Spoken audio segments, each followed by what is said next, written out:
Welcome to Monk's Temple. Settle into this moment. Feel the weight of your body releasing into the support beneath you. The busyness of the day, the lists, the expectations, let them soften at the edges, like ink dissolving in water. We are gathered here, in this quiet space of words, to explore a question that often emerges not with a shout, but with a whisper in life's later chapters. What is the meaning of a life when the measurable productivity fades? The wisdom of the Buddha offers no simple answer. Instead, it provides a lens, a way of seeing that transforms the question itself. Over these hours, we will wander through these teachings not as a linear lesson, but as a slow, circling meditation. We will pause with stories, some from my own journey, others from the timeless well of Buddhist insight, each one a gentle lantern along the path. Let me begin with a memory. High in the mountains, where the air is thin and silence feels solid, an old temple was being restored. In the courtyard, a man worked alone. His face was a landscape of wrinkles, his hands like worn leather. He was a stonecutter, shaping a massive block of granite.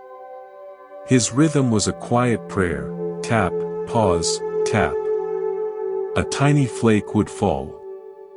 He would study the stone, his eyes reading its secret grain, and then resume. I watched him for a long time. A restless thought, familiar to many of us, arose, the fear of insignificance. Finally, I asked, this wall will have thousands of stones. Your work is so slow, so small. Does it ever feel meaningless? He lowered his hammer, resting his palms on the cool rock. A deep, knowing smile touched his eyes. Meaningless? His voice was like dry leaves. This stone is not just another stone. He pointed to two uniquely shaped blocks already set in the wall. See those? This one must become the bridge between them. My task is not to cut a stone, but to listen to this stone, to help it find its true place. If I am impatient, weakness enters the wall. If I am fully here, with this tap. He lifted his tool. Then the temple stands. Tap. In that quiet tap, I understood something fundamental. His worth was not in speed or volume, but in the flawless integrity of his attention to the one necessary thing before him. This is the first whisper of Dharma. Not as a grand destiny, but as the right, true fit of your unique being into the pattern of the whole. Your life, with all its specific joys and scars, is not a generic block. It is the uniquely shaped stone meant for a space only you can fill. The meaning is in the truthful alignment. If this way of seeing brings you peace, I invite you to subscribe to Monk's Temple. It is a simple way to support this sanctuary of words and help it remain a refuge for others. Your presence here is part of the pattern. Now, let's widen the view. We often believe our life is a solitary line. But the Buddha taught interbeing, the profound truth that nothing exists in isolation. You are here because of rain and sun, because of generations before you, because of the oxygen from forests and the starlight from ancient suns. You are a conversation the universe is having with itself. Think of a single leaf. It seems separate. But can it exist without the branch, the sap, the roots, the sun? The leaf is not a thing, but a process, a temporary gathering of non-leaf elements. You are that leaf. I am that leaf. We are breathtaking, momentary gatherings of the universe. Your meaning, therefore, cannot be found by isolating you from the tapestry. It is found in recognizing yourself as the tapestry, and in the quality of the thread you add now. This understanding softens the lonely edges of the self. It changes the anxious, "What is my purpose?" to the calm, "How can this life contribute harmony to the whole?" In later years, the striving to build a separate self can relax. You can feel the truth, you are a flowing, a being in relationship. Every act of kindness, every patient silence, is a stitch in the fabric of all that is. There is no insignificant stitch. My neighbor Leo was a master gardener. His yard was a legendary tapestry of color, meticulously planned. His identity was the garden, his productivity was its perfection. Then, arthritis settled into his hands and knees. He could no longer kneel, no longer prune. For a season, he watched from his window as his disciplined rose grew wild. I presumed his heart was breaking. When I visited, I found him not sad, but intently observant. "Look," he said, pointing. "The black-eyed Susans I always weeded out have taken over that corner. They're covered in goldfinches I've never seen so close." He showed me how the unruly ivy now sheltered a robin's nest. "I was a conductor," he said softly. "I made every plant play my song. Now, the land is playing its own. And it's more interesting." Leo's Dharma had not been gardening. That was merely the form. His deeper Dharma was attentiveness to life. When he could no longer impose his will, he was invited into a deeper relationship, not as a creator, but as a witness, not as a composer, but as a listener. His meaning transformed from cultivating beauty to communing with it. He found peace in allowing. The roles we play are containers, beautiful cups. But the water within, our capacity for attention, for love, that is what matters. As the cups change, the water remains, ready for new sacred spaces. The meaning is in the water, not the cup. Let us breathe into a deeper principle now, one that often feels like a shadow in our later years, but which the Buddha presented as a source of profound liberation: impermanence, or anicca. We are taught to see change as loss. The fading strength, the quiet house, the memories that feel both vivid and distant, we interpret this flux as evidence that meaning is slipping through our fingers like sand. But what if we have misunderstood the message of the tide? Imagine a single, magnificent wave in the ocean. It rises, gathers force, crests with a crash of foam and light, and then recedes, merging back into the vast, dark water. We might mourn the passing of that particular form, its unique shape, its power. But the wave was never a separate, permanent entity. It was always an expression of the ocean itself, water lifted by wind, shaped by the pull of the moon, destined to return. Its beauty and power were because of its temporary nature, not in spite of it. A permanent, frozen wave would be a monument, not a living phenomenon. Your life is that wave. Every chapter, the vigorous rise of youth, the powerful crest of midlife responsibility, the gradual, spreading recession of later years, is a necessary and beautiful phase of a single, continuous movement. The meaning is not only in the crest, but in the entire arc, the gathering, the expression, and the gentle return. To cling desperately to the cresting form is to suffer. To understand yourself as the ocean experiencing itself as a wave is to find peace. The ocean does not grieve the passing wave, it is the wave, and it is the depth, and it is the potential for countless waves to come. In your later years, you are not the wave receding, you are the ocean becoming more aware of its own depth. Your experiences haven't vanished, they have become the salt and the current of your vast, inner sea. In a small town, there was a library that smelled of old paper and polished wood. For 40 years, Margot worked there. She knew every bookshelf sigh, every patron's preference. Her life was a rhythm of checkouts and returns, a quiet, productive order. Upon her retirement, the town thanked her for her impeccable service. They spoke of her efficiency. Margot smiled, gracious, and went home. Many assumed she would feel unmoored, her purpose withdrawn. She did not return to check out books.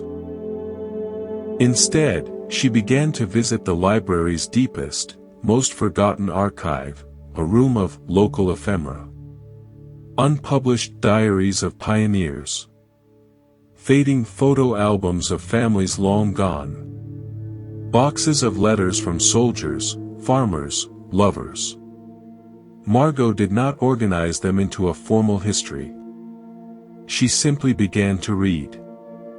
She absorbed the lost joys and sorrows, the mundane details of lives that had built her town. Then, she began to tell them. Not from a podium, but in the worn armchair by the children's section, every Thursday at 3. Any child who wandered over would hear the story of the Great Flood of 1912, told through a farmer's frantic diary. Or the tale of the herbalist who lived in the woods, woven from a bundle of crumbling recipes. She gave voice to the silent. Margot's Dharma was never just librarian. That was the container. Her true Dharma was being a keeper of narratives. In her productive years, she facilitated other people's stories. In her later years, she became the channel for stories that had no other voice. Her meaning didn't shrink, it expanded from managing the catalog to holding the very soul of the place. She understood that while individual lives are impermanent, the diarists, the photographers, the story, the human thread of experience, is what continues. By giving it voice, she wove herself into that enduring thread. Her attention was the act of preservation. The meaning was in the listening and the retelling, a sacred service to memory itself. This leads us gently to another core teaching, karma. Often misunderstood as a cosmic scorecard of good and bad deeds, the Buddha's teaching on karma is more subtle and more personal. It is the law of cause and effect, yes, but at its heart, it is about intention. Every thought, word, and action is a seed. But the most potent seed is the intention behind it. The quality of the heart in that moment. Imagine your mind as a clear bowl of water. Each intention, whether it's resentment, generosity, fear, or love, is like a drop of dye. A drop of anger tints the whole water a murky red. A drop of compassion tints it a clear, luminous blue. Karma is not a punishment imposed from outside, it is the simple, inevitable process of your inner water taking on the color you yourself add to it, moment by moment. Your life experience is the color of that water. In later years, we have a profound opportunity. The frantic actions of earlier life may slow, and we can see the tint of our bowl more clearly. We have the space to choose our dyes with exquisite care. We may not be able to change the colors added decades ago, but with mindful attention, we can begin adding different hues, drop by deliberate drop, until the overall color softens, changes, becomes more translucent. This is the work of a lifetime, and it is never too late to begin. Your peace right now is not dependent on your past, it is shaped by the intention you choose in this very breath. Let's explore now a concept that feels particularly close to the bone when we contemplate a life's meaning, dukkha, often translated as suffering, but more accurately understood as the pervasive sense of unsatisfactoriness, of things being just slightly out of joint. It is the quiet hum of unease beneath even our joys, the sense that, if only this were different, then I'd be happy. The Buddha didn't present this as a pessimistic verdict on life, but as a diagnostic truth, the first noble truth. He pointed directly to the ache so we could understand its cause, not to condemn us to it. Think of it like this. You have a beautiful, comfortable shoe. But in that shoe is a single, tiny pebble.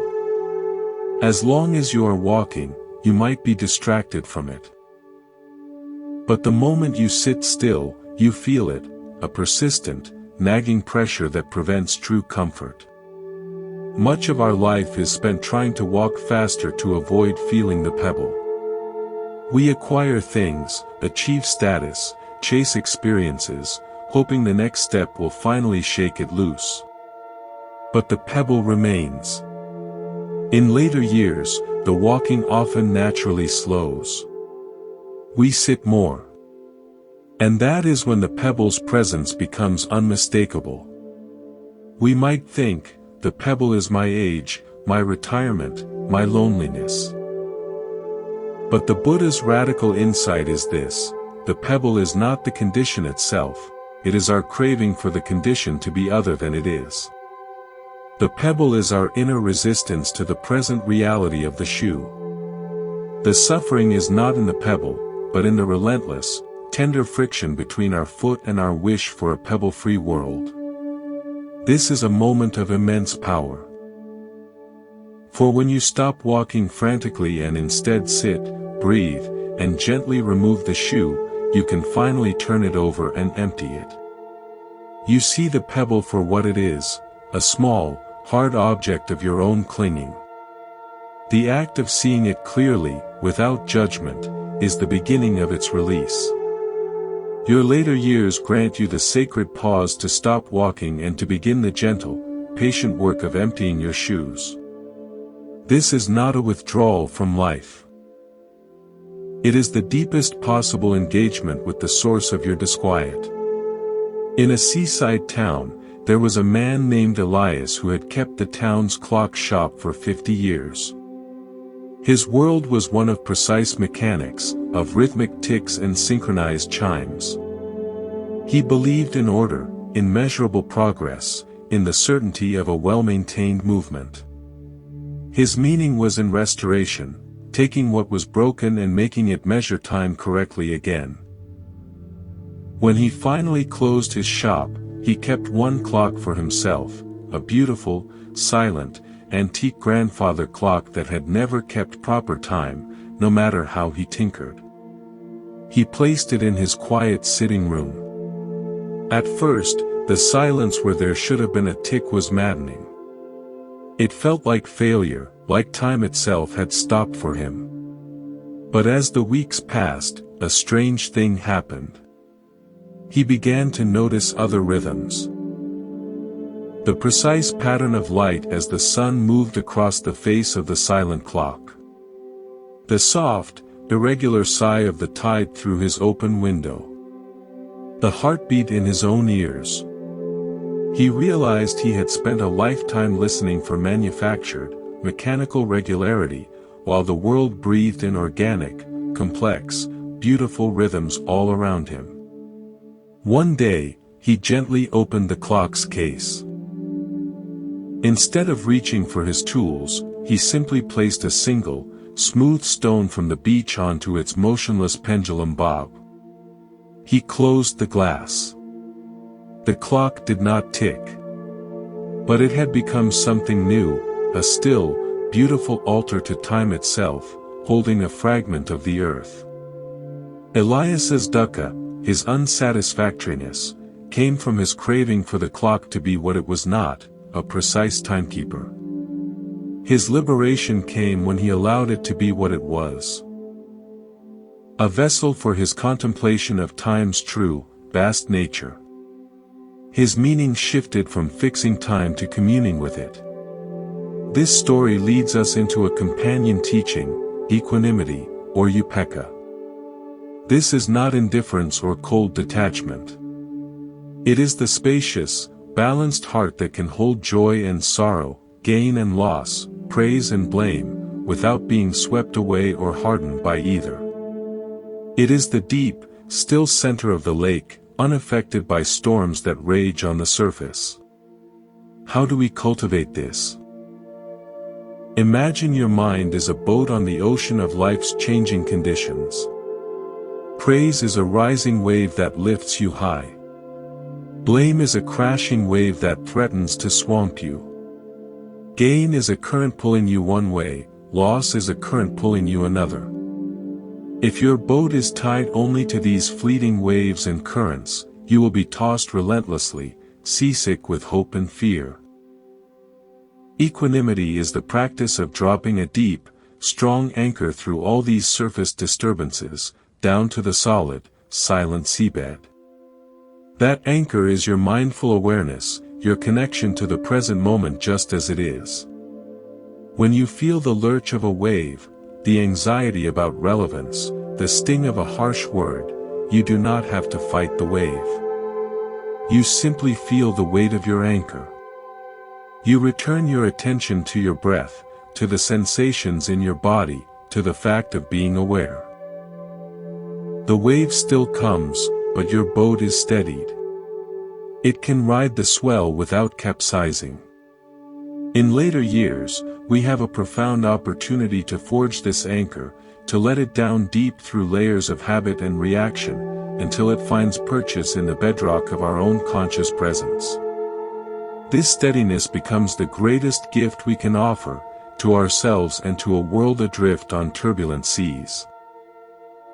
Now, let us turn to a principle that can feel like a challenge, especially when we look back on a long life and try to find the solid, singular, self, who lived it.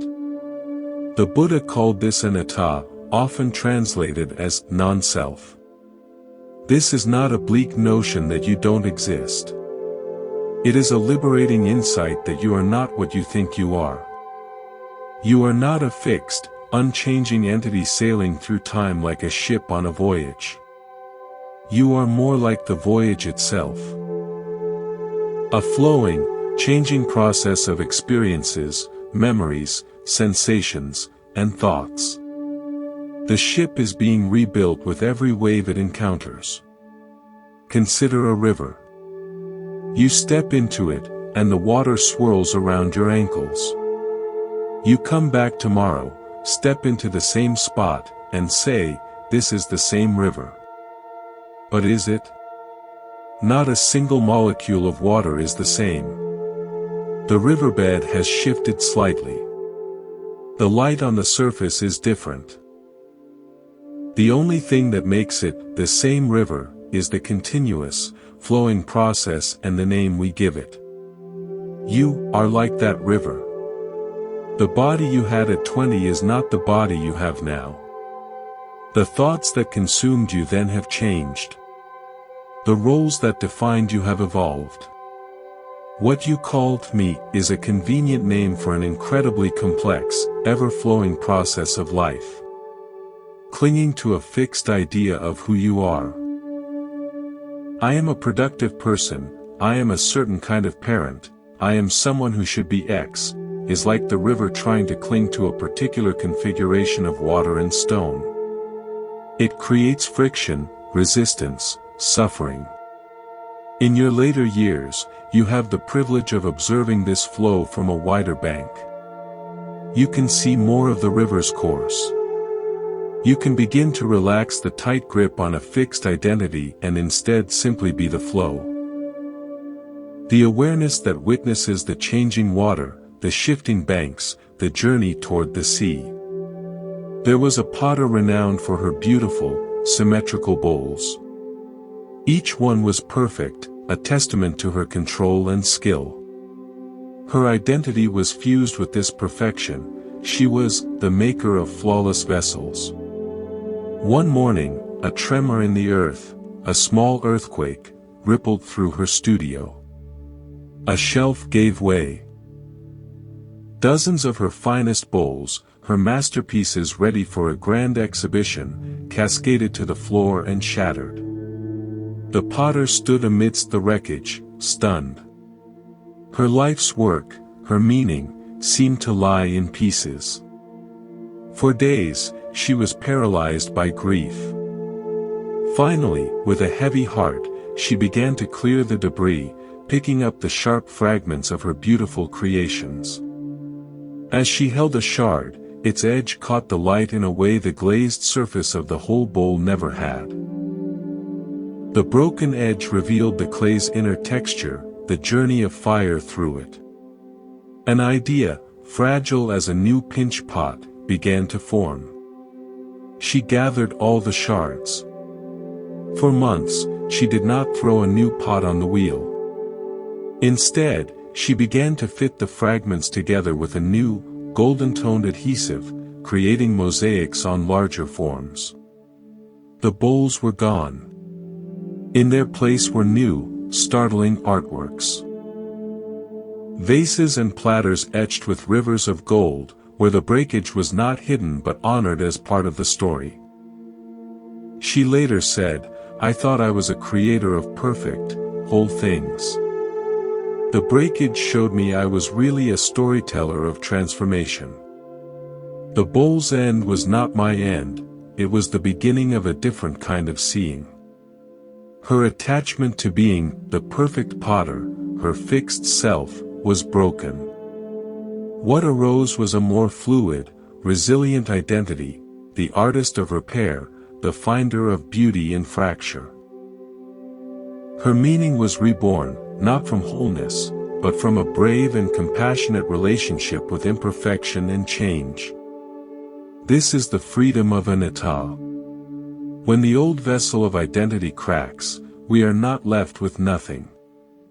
We are left with the raw materials of our experience, and the choice to create a new mosaic with them. This understanding naturally brings us to the heart of Buddhist practice, mindfulness, or sati. It is the gentle, continuous practice of returning to the present moment. Not to judge it, not to change it, but to simply know it. In the context of a searching later life, mindfulness is the lantern you carry as you walk the riverbank of your own flowing experience. It lights up the present, the sound of the rain, the warmth of the teacup in your hands, the memory that arises without pulling you fully into the past. It allows you to see the pebble in your shoe, the tint of your karmic water, the flow of your river self, all without immediate panic or resistance. Imagine your awareness as a humble inn at a crossroads. Thoughts, feelings, and sensations are travelers arriving at all hours. Fear might knock. A joyful memory might wander in. A pain in the knee might take a seat by the fire. The untrained mind is like a frantic, judgmental innkeeper. Oh no, not fear again. Get out, or, joy, you must stay forever. This struggle is exhausting.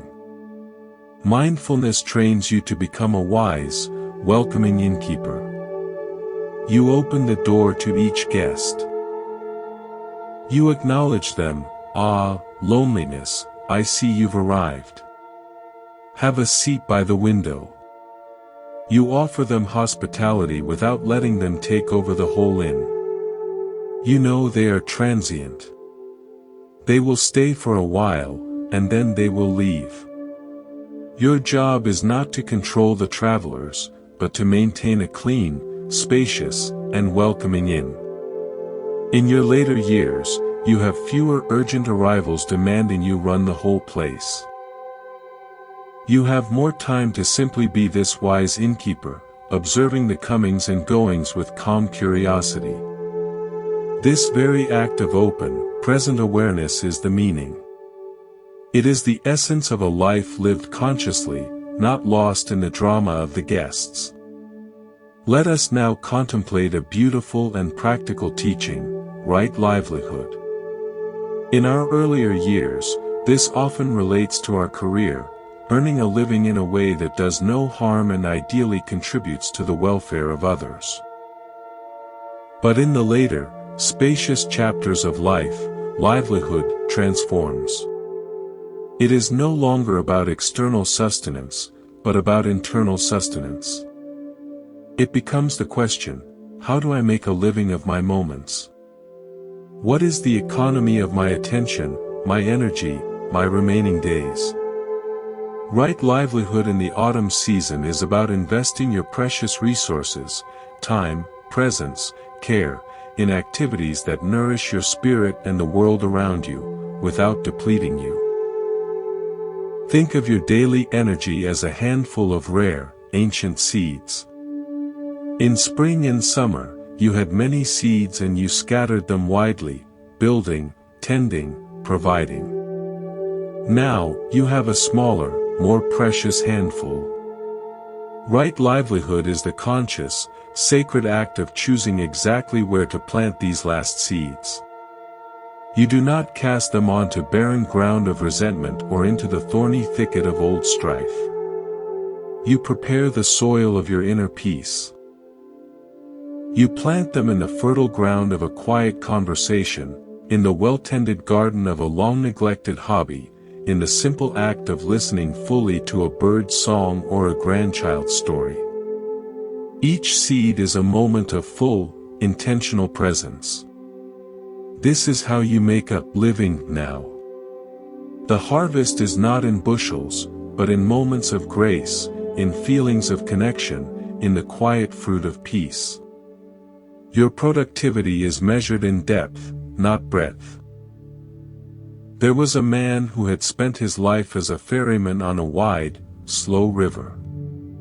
His days were defined by the crossing, back and forth, carrying people from one busy shore to the other. His strength was in his arms, his purpose in the rhythm of the oars and the reaching of the far bank. Age stiffened his shoulders, his eyes grew less keen in the dusk light. He could no longer safely make the crossings. The town provided him a small cottage overlooking his beloved river. At first, he felt useless, beached. He missed the pull of the current against his boat, the satisfaction of a landing perfectly executed.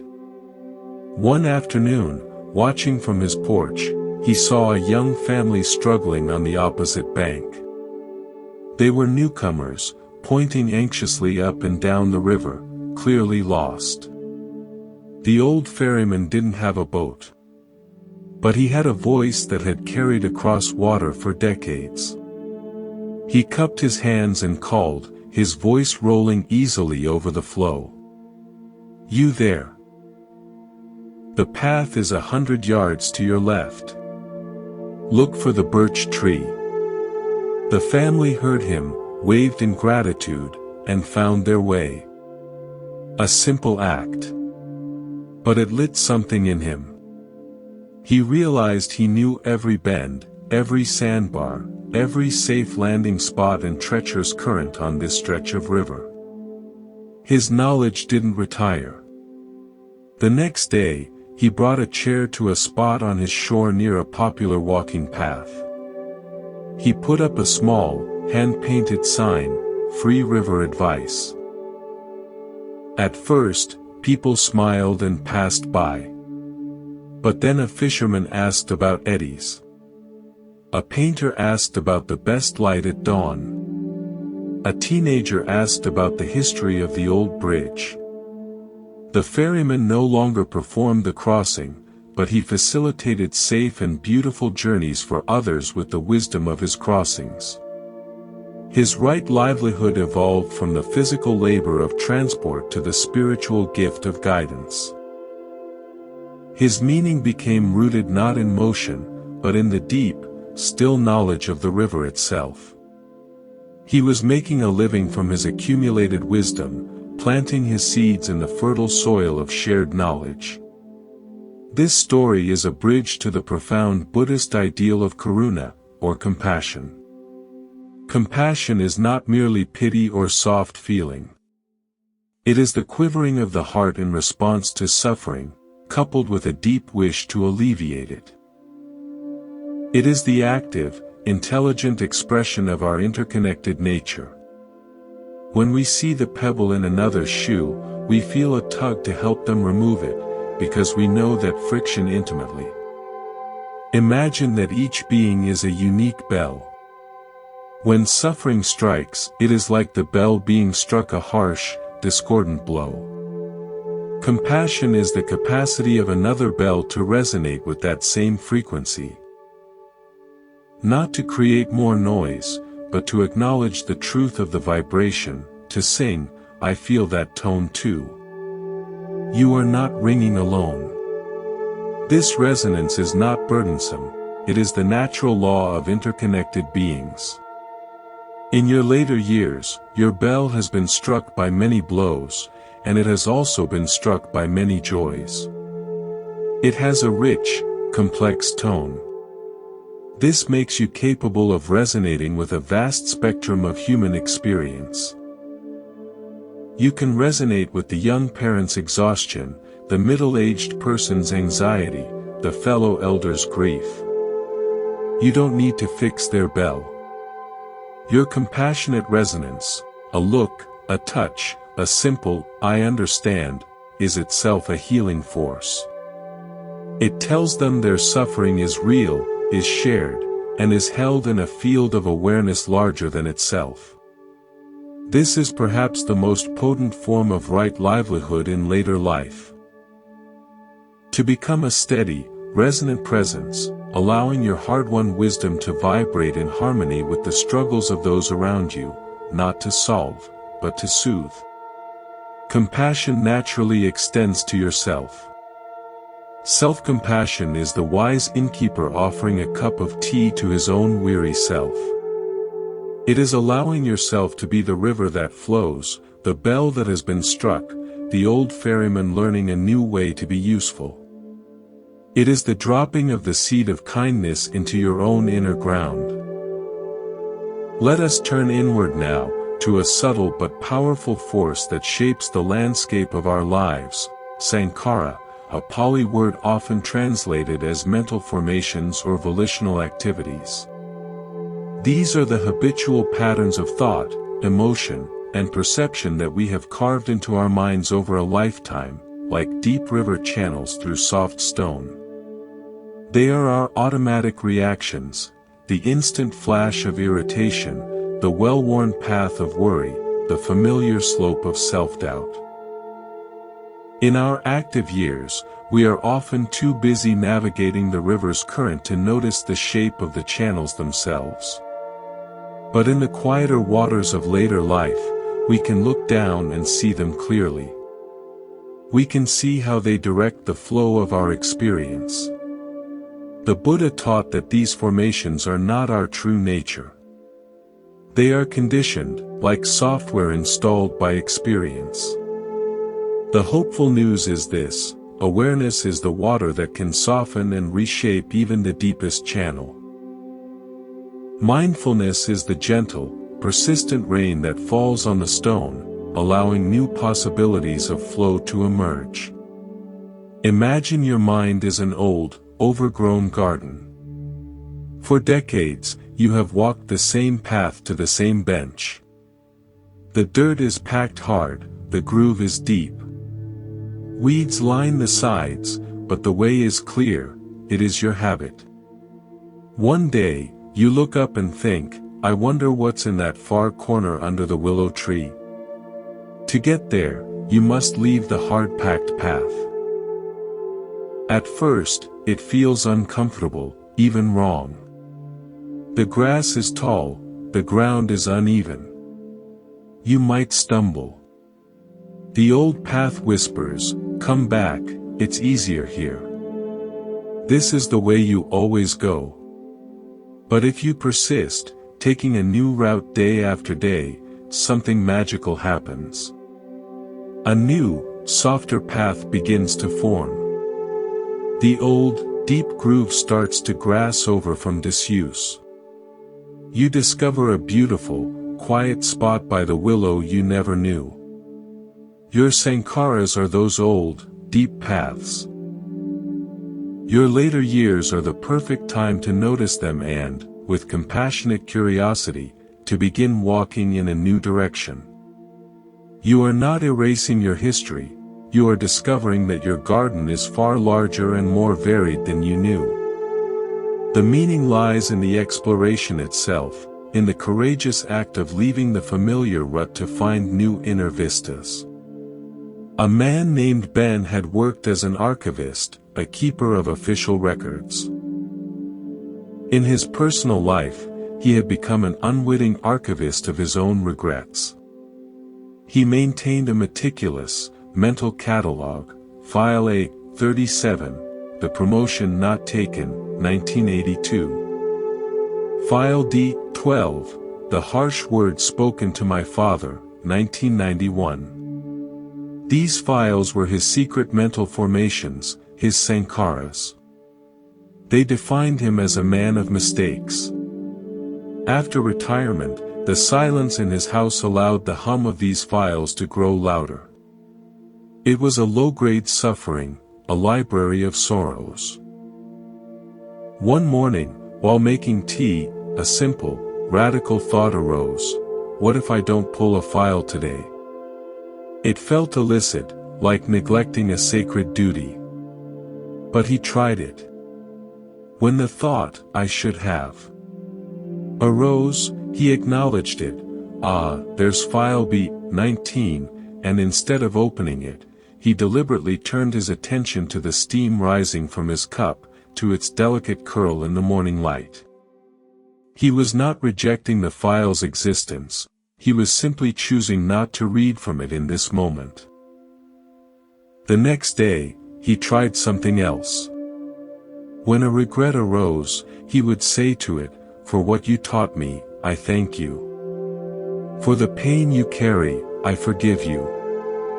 He wasn't erasing the records, he was changing their classification from active grievances to closed lessons integrated. Slowly, the hum faded.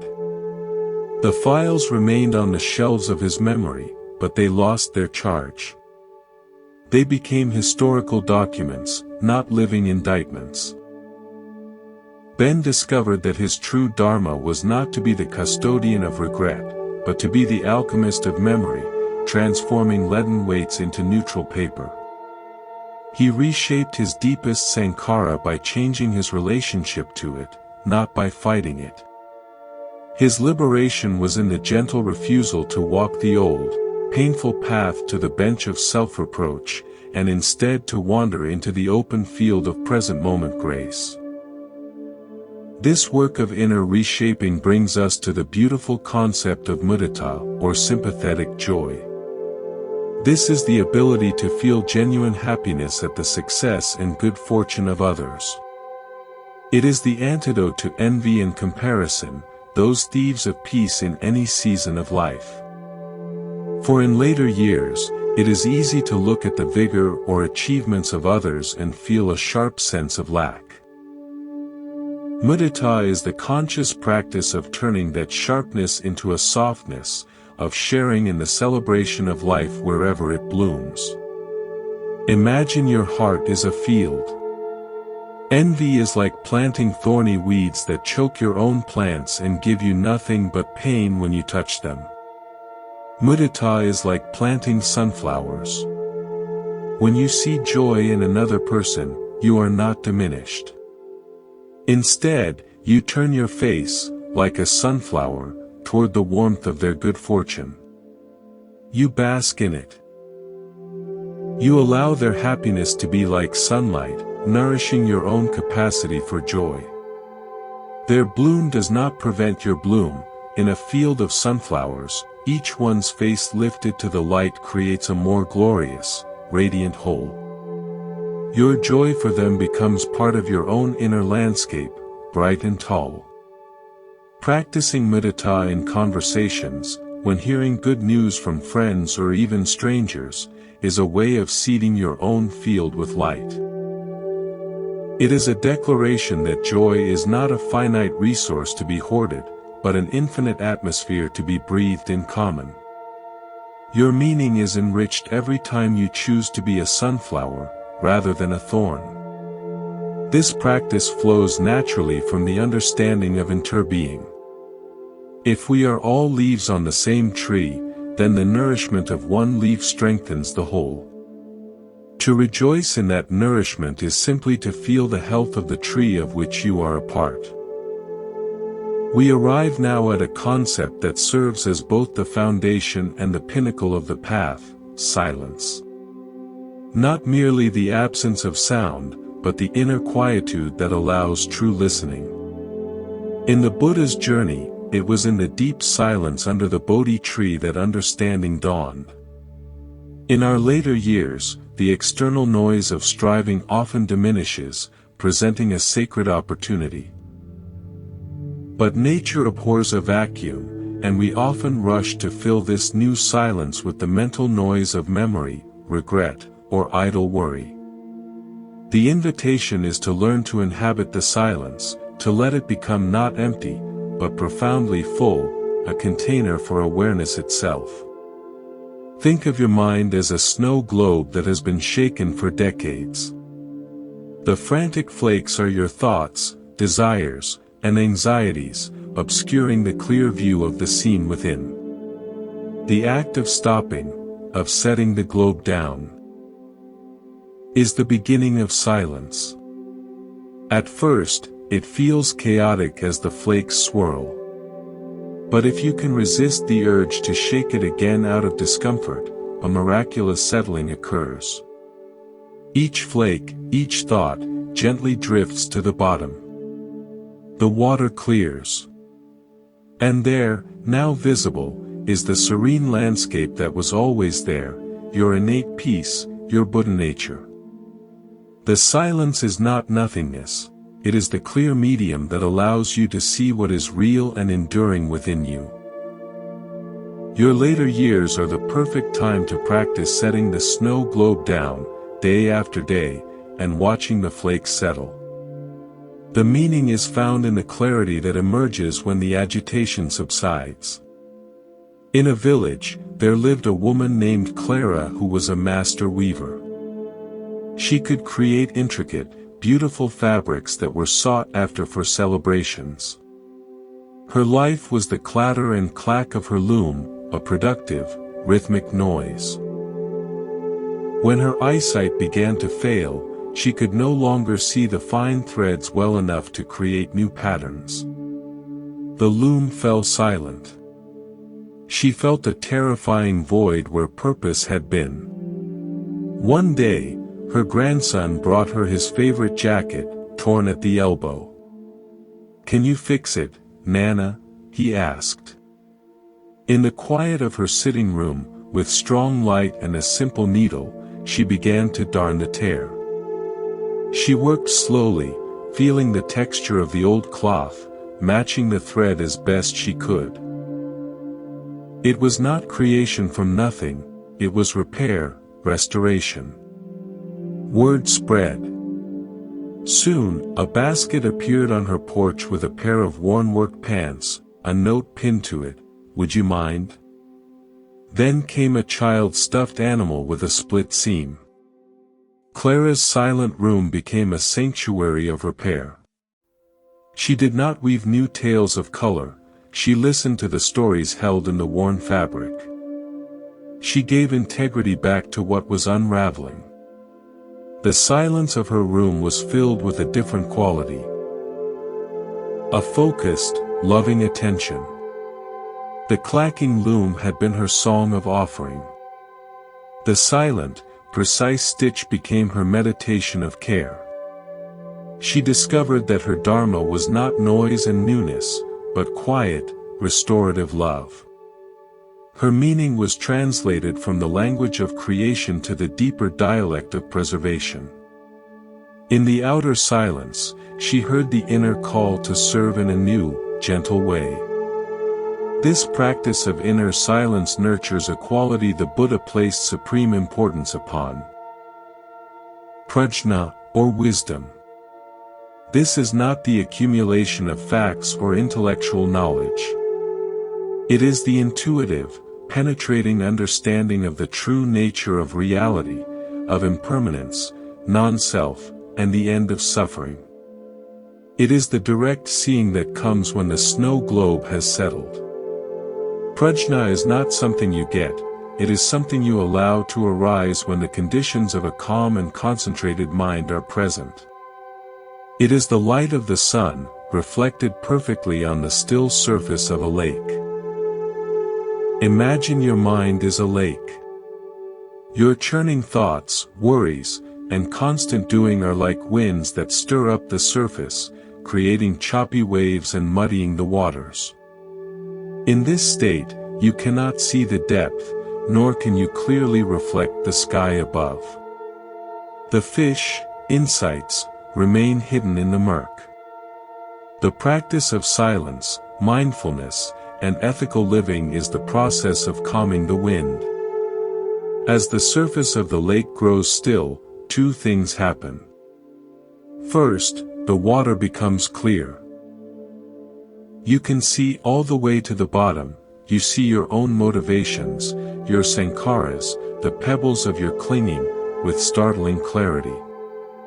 Second, the now still surface becomes a perfect mirror. It reflects the sky, the vast, boundless nature of awareness itself, with flawless accuracy. This clear seeing and perfect reflecting together are prajna. It is the wisdom that sees things as they are, and in doing so, reflects the boundless. In your later years, you have the opportunity to let the winds of ambition and frantic activity calm. You can cultivate the stillness of the deep lake. The wisdom that arises is not loud or boastful, it is a quiet, unshakable knowing that permeates your being and guides your actions with effortless compassion. This wisdom is the meaning. It is the fruit of a long life, ripened not by doing more, but by being deeply, consciously still. Prajna allows us to hold all of life's experiences with equanimity because we see their transient, interdependent nature. We understand that the jacket will tear, the clock will stop, the bowl will break, and the silent, mending, attentive awareness that meets each event is what is real and undamaged. This wisdom turns every moment, even the quietest one, into a sacred participation in the whole. Let us now bring all these threads together. The stonecutter's tap, the gardener's witnessing, the archivist's release, the ferryman's guidance, the weaver's mending, into a single, cohesive understanding. The Buddha's teachings, in their essence, guide us toward a profound inner shift, from seeking meaning in the objects of our experience to discovering it in the quality of our attention. The meaning of your life is not a distant treasure to be dug up. It is the very ground in which you stand, and the awareness with which you meet each moment. As we conclude our lengthy journey together, I invite you to consider this final, synthesizing principle, sacred ordinariness. This is the crown jewel of a life examined, a heart matured. It is the realization that nirvana, peace, ultimate meaning, is not found in a heavenly realm after life, but woven into the fabric of the here and now. It is in the warmth of the teacup in your morning palms. It is in the slant of afternoon light on a worn floorboard. It is in the memory that arises without bitterness, in the quiet breath that enters and leaves without your command. When you no longer rush through these moments toward some other, better moment, you discover that they are themselves holy, complete, and saturated with significance. My metaphor, the lit window. Imagine it is a cold, dark evening. You are walking down a street. From most houses, you see the blue flicker of television screens, a fractured, borrowed light. But then you come upon one house with a golden, steady light glowing from its window. Through the glass, you see no dramatic scene, just a person reading in a chair, or perhaps simply sitting, looking at the fire. There is a profound peace in that image. That lit window in the darkness does not shout, it beckons. It speaks of warmth, presence, and a kind of courageous contentment. Your life, lived with mindful awareness and compassionate intention, becomes that lit window. It is not an advertisement for achievement. It is a testament to simple, abiding presence. For the person inside, the meaning is the book, the fire, the peace. For those passing outside in their own darkness, your lit window is a silent message of hope. Here, too, is a way to be. Peace is possible. In your later years, you have the opportunity to become that steady, golden light. Your very presence. Calm, unshaken by life's impermanent weather, becomes your most meaningful contribution. You are not doing anything but being a beacon of conscious being. So, we return to the question that opened this long, quiet conversation: does your life have meaning, especially now? The answer, resonating through the Buddha's wisdom and the stories we've shared, is a deep, resonant yes. But not in the way you might have once thought. Your life has the meaning of the ancient redwood, whose significance is not in its height alone, but in the complex ecosystem it supports in its roots, on its bark, in its towering silence. It has the meaning of the river delta, whose purpose is not to rush, but to spread wide, to nourish the wetlands, to merge patiently with the sea. Your meaning is imprinted in every kindness you've extended, every truth you've told, every instance you chose patience over reaction. It lives in the memories you hold for those who have forgotten, in the forgiveness you've sown like seeds in hard soil, in the simple, unwavering courage it took to face ordinary days. You are not a project to be completed.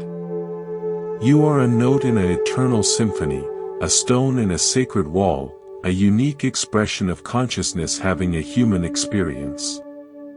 The productivity is over. The being is eternal. Your Dharma now is to be the wisdom you have earned. To be the calm.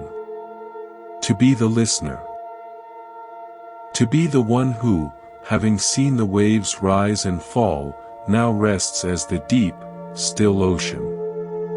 Nothing has been wasted. Every joy, every sorrow, was a thread in the weaving. The pattern may only be visible from a great distance, from the vantage point of these later years. Trust that the pattern is beautiful, and that your thread was essential. As our time at Monk's Temple closes, carry this feeling with you. Let it be the ground upon which you rest. You have always belonged here. You have always had meaning. You are part of the Dharma of the universe itself, and in this knowing, may you find a peace that is profound, unshakable, and deep. Thank you for your presence in this sanctuary of words. May you be well. May you be peaceful. May you be free, now and always.